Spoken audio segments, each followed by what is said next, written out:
안녕하십니까? 어려운 뉴스를 쉽게 풀어 팩트만 설명해드리는 편하게 듣는 뉴스입니다. 오늘은 요즘 뉴스에 자주 나오지만 헷갈릴 수 있는 이야기가 있어서 아주 쉽게 정리해보려고 가져왔습니다. 오늘 주제는 한 문장으로 이겁니다. 태국과 캄보디아가 왜 국경에서 계속 부딪히는가입니다. 먼저 이게 무슨 얘기냐면요.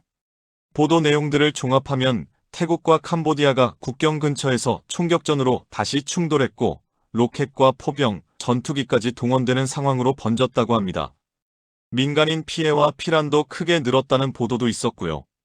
그럼 누가 잘못했냐면요? 라고 묻고 싶으실 텐데 이 사안은 한쪽이 무조건 나쁘다로 딱 잘라 말하기가 어렵습니다.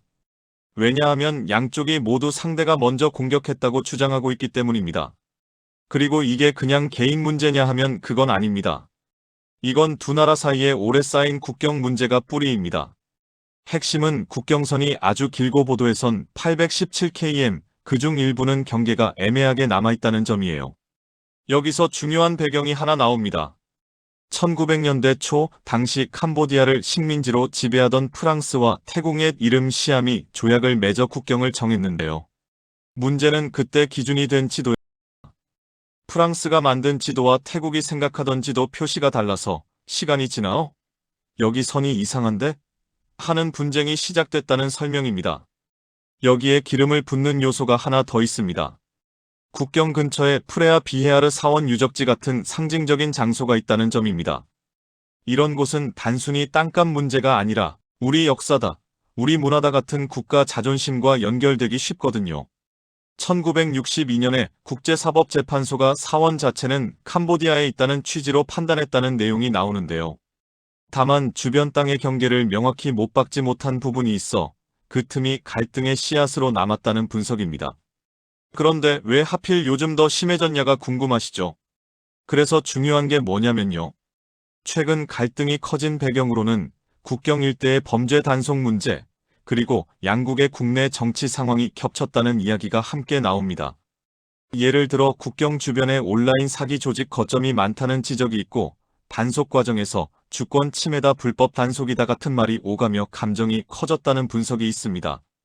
또 한쪽은 지지율 흔들림, 다른 한쪽은 경제 전망 하향 같은 국내 부담이 커지면 밖으로는 더 강경한 태도를 보이려는 유인이 생길 수 있다는 해석도 나옵니다. 이런 건 전쟁을 하려고 해서라기보다 물러서면 손해라고 느끼는 분위기가 만들어지면서 상황이 위험해지는 거죠. 그럼 앞으로 어떻게 될까요? 보도에선 주변국 중재, 휴전 합의 시도 같은 이야기도 나오지만 동시에 휴전이 깨질 수 있다는 우려도 같이 나옵니다. 즉, 당장 전면전으로 길게 가기보다는 국경 근처에서 긴장이 들쑥날쑥해질 가능성이 있다는 전망이 많다는 뜻입니다. 마지막으로 이게 우리랑 무슨 상관이 있냐면요.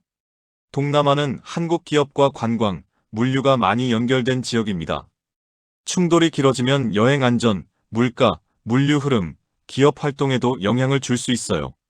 그래서 먼 나라 얘기로만 보기는 어렵습니다. 한 줄 정리. 한 줄로 말하면 이렇습니다. 태국과 캄보디아의 충돌은 애매하게 남은 국경선의 유적지 상징성과 최근 단속 국내 사정이 겹치며 다시 커진 갈등입니다. 어려운 뉴스, 이해되는데 도움이 되셨다면 구독과 좋아요로 응원해주세요. 여러분의 구독과 좋아요는 영상을 만드는데 큰 힘이 됩니다. 다음에도 중요한 뉴스 편하게 풀어드리겠습니다.